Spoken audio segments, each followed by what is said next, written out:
નમસ્કાર ખેડૂત મિત્રો, સ્વાગત છે તમારું ખેતીવાલા યુટ્યુબ ચેનલની અંદર। ખેડૂત મિત્રો, આજના વિડીયોની અંદર આપણે વાત કરવાના છીએ કે ઘઉંના પાકની અંદર 30 થી 40 દિવસે શું માવજત આપવી, જેમ કે ખાતર છે, પિયત છે અને વધારે ફૂટ માટે કઈ દવાનો છંટકાવ કરવો, અને જે આપણે ઘઉંના પાકની અંદર કઈ એવી 6 જે કટોકટીની અવસ્થા છે કે એ કટોકટીની અવસ્થા એ અવશ્ય તમારે પિયત આપવું જોઈએ, એની સંપૂર્ણ અને વિગતે આપણે માહિતી મેળવીશું। અને જો તમે ઘઉં ને અને ચણાનું જો વાવેતર કર્યું હોય તો એની અંદર પણ આપણે એક વિડીયો બનાવેલો છે, એની લિંક ડિસ્ક્રિપ્શનમાં આપી દઈશ, જે જોઈ શકો છો એ પ્રમાણે છે ને કે 25 થી 30 દિવસે શું આપણે માવજત આપી, દવા, ખાતર અને કઈ દવાનો છંટકાવ કરવો એની વિગતે આપણે વિડીયો બનાવેલો છે, તો અચૂકથી જોજો। અને જો ઘઉંનું વાવેતર કર્યું હોય તો આ વિડીયો ખૂબ જ તમારે અગત્યનો અને મહત્ત્વનો રહેવાનો છે। અને જો આપ ચેનલમાં નવા હોય તો અમારી ચેનલને જરૂરથી સબસ્ક્રાઈબ કરજો અને તમારા મિત્ર મંડળને જરૂરથી શેર કરજો, જેથી આ માહિતી એમને પણ મળી રહે।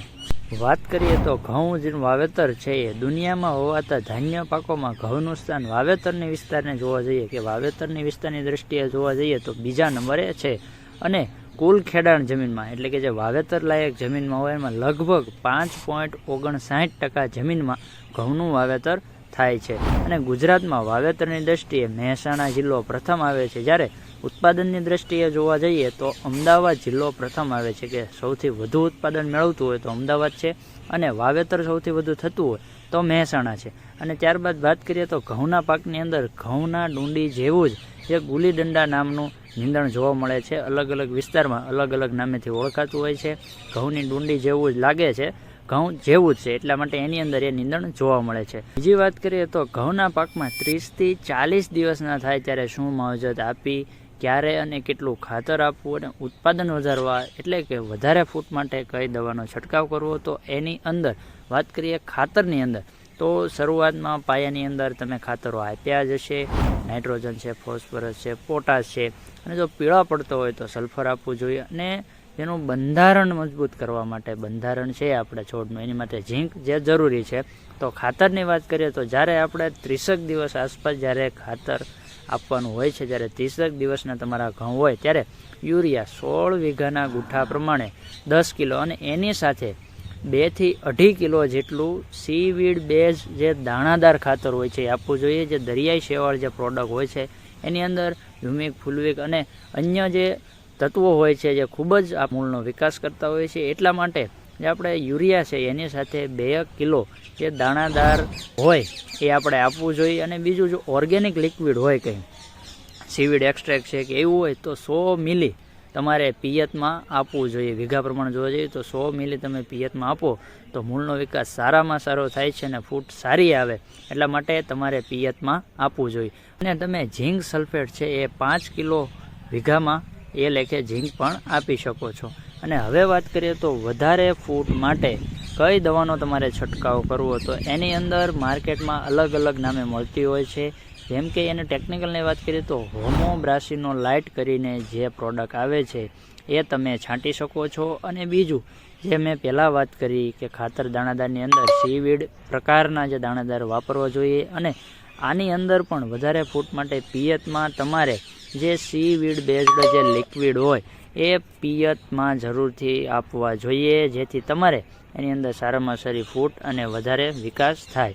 અને હવે વાત કરવા જઈએ તો ઘઉંની જે આપણા પિયતની અંદર કઈ એવી 6 કટોકટીની અવસ્થાઓ છે કે એ કટોકટીની અવસ્થાએ તમારે પિયત જરૂરથી આપવું જોઈએ। તો સૌ પ્રથમ જે 6 કટોકટીની અવસ્થા એમાં પહેલી જે આવે છે કે ક્રાઉન રૂટ ઇનિશિએશન, એટલે કે જ્યારે મૂળ મુકુટ અવસ્થા જ્યારે આવે છે, જેમ કે તમારા વાવણી બાદ 18 થી લઈને 21 દિવસે જે મૂળ મુકુટ અવસ્થાએ જે તમારો પાક આવતો હોય છે તે વખતે અવશ્યથી તમારે પિયત આપવું જોઈએ। અને જો તે સમયે પિયત આપવામાં ન આવે તો 36% જેટલું ઉત્પાદન ઘટે છે। 36% એટલે જો તમારું ઉત્પાદન 100 મણ થતું હોય તો એમાંથી 36 મણ ઉત્પાદન ઘટે, એટલે તમે જોવા જાઓ તો તમારું જે ઉત્પાદન છે એ 64 મણ રહે, એટલે 36% જેટલું ઉત્પાદન તમારું ઘટે છે।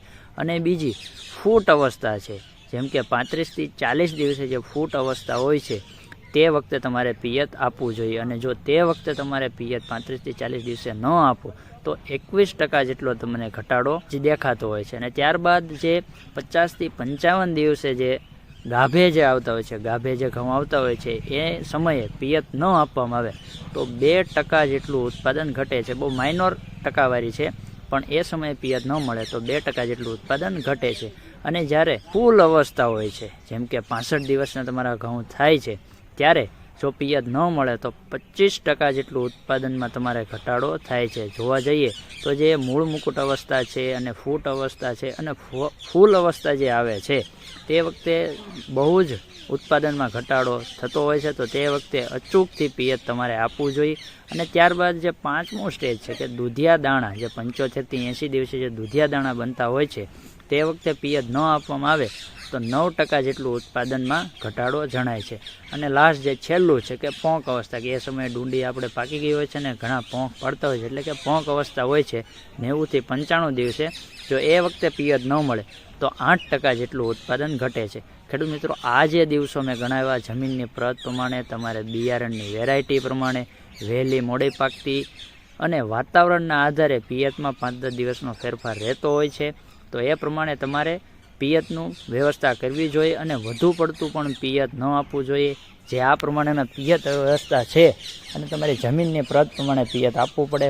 ખૂબ જ વધુ પિયત આપવાથી ઉત્પાદન વધતું નથી. ખાસ જે આ ઉત્પાદનની ભલામણો કે જે પિયતની ભલામણો છે એ પ્રમાણે તમારે પિયત આપવું જોઈએ. અને આવી જ ખેતીને લગતી અવનવી માહિતી મેળવવા માટે અમારી ચેનલને જરૂરથી સબસ્ક્રાઈબ કરજો. તો ખેડૂત મિત્રો, ફરી મળીશું એક નવા વિડીયોની સાથે, નવી માહિતીની સાથે. જય જવાન, જય કિસાન.